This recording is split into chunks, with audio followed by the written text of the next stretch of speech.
Have you ever been in a relationship where you slowly started disappearing? Not all at once, but piece by piece. You stop saying what you feel. You stop asking for what you need. You swallow the hurt, soften your edges, quiet your voice, hoping that if you're easy enough, calm enough, agreeable enough, you'll be loved. You'll be chosen. You'll finally be safe. But instead, you end up feeling lonelier than ever. Because here's the painful truth no one tells you. You can't feel loved when you're hiding who you are. You can't feel valued when you're performing. And you can't feel safe when the relationship requires your self-abandonment to survive. People pleasers don't lose themselves because they're weak. They lose themselves because somewhere in childhood they learned that authenticity was dangerous and approval was survival. Hi, I'm Sandra, a transformational authenticity coach and counselor, and in this channel we explore authenticity, assertiveness, healthy boundaries, inner childhood trauma, and all the elements that help us become our authentic selves. If you resonate with my content and appreciate what I do, please like, share, and subscribe, and together we will walk this journey of self-healing.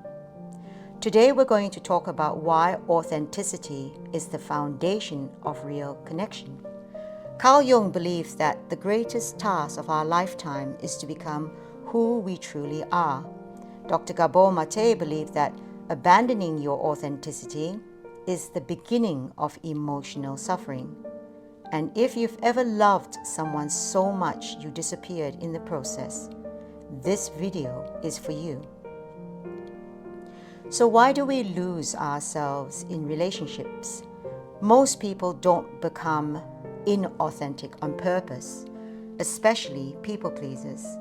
You learned early in life that who you truly were, your needs, your feelings, your anger, your desires, was either too much, too inconvenient, or too risky. So you adapted.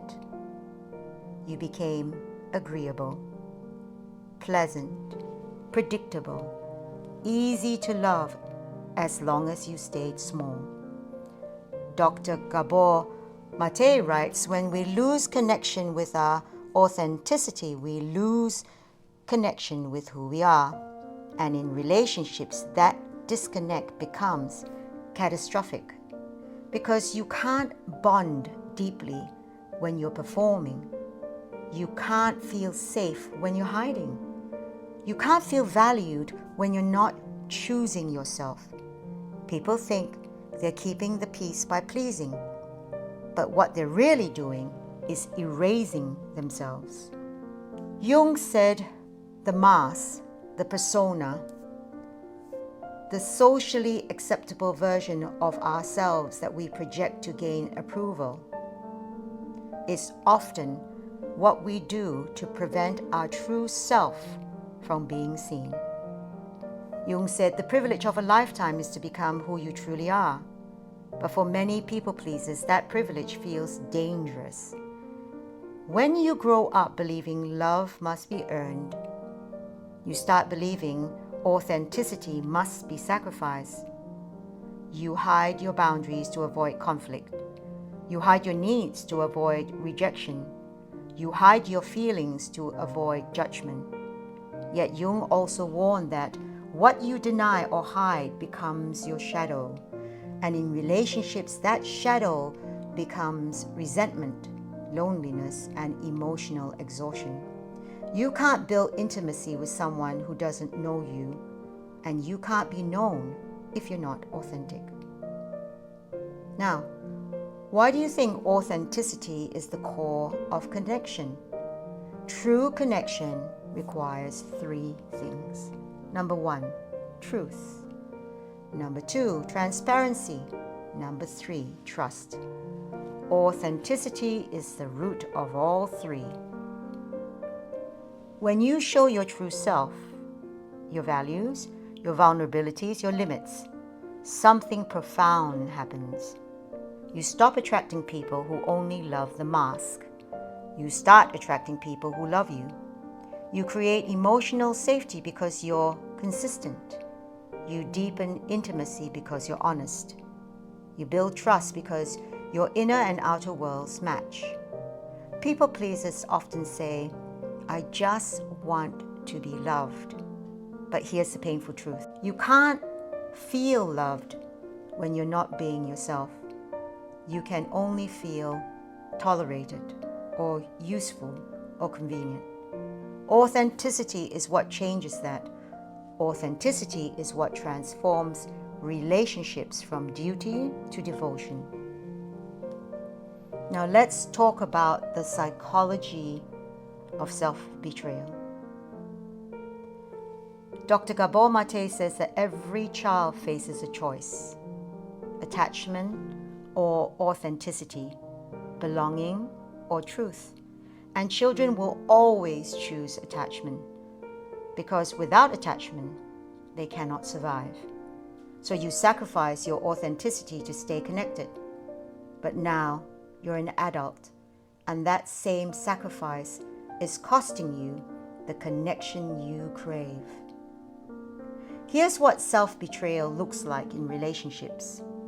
You say yes when your body says no.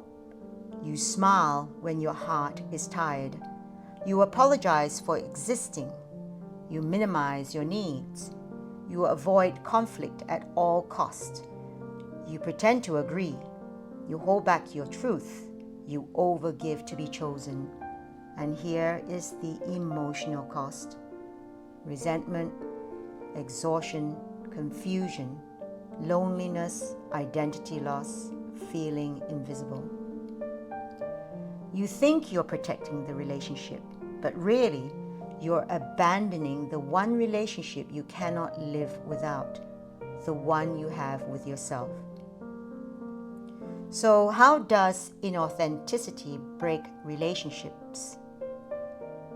When you are not authentic, relationships inevitably collapse, even if they last, because inauthenticity creates emotional cracks. Your partner doesn't know what's wrong. You start to resent them for needs they never knew you had. You become overwhelmed by your own silence. Your self-worth plummets. You feel unseen because you are unseen. They feel confused because you're inconsistent. You cannot build a lasting relationship on suppression, performance, compliance, politeness, emotional labor, self-abandonment. That's not love, that's survival. And relationships built on survival eventually crumble under pressure. And what does authenticity look like in real relationships? Authenticity doesn't mean being brutal. It doesn't mean being harsh. It doesn't mean saying everything that crosses your mind. Authenticity looks like saying, "This matters to me. No, I can't do that today. I feel hurt. I need reassurance. I disagree, but I'm here." That crossed my boundary. This is who I am. Authenticity is not aggression. Authenticity is alignment. Your words, your feelings, your values, your choices finally matching. And here's the miracle. When you are authentic, you don't lose people. You only lose the people who were never meant for the real you. Authenticity doesn't scare away the right people, it illuminates them. If you've spent years pleasing, performing, or shrinking yourself, authenticity will feel terrifying at first. It will feel unfamiliar. It will feel like breaking a rule. But I promise you, it's the only path to connection that doesn't require the death of yourself. Authenticity isn't about being perfect. It's about being whole. Because the people meant for you can only love you when you finally show up. If you want more content on boundaries, authenticity, and healing people-pleasing, subscribe. Because guess what? Your real self is welcome here. Thank you for listening.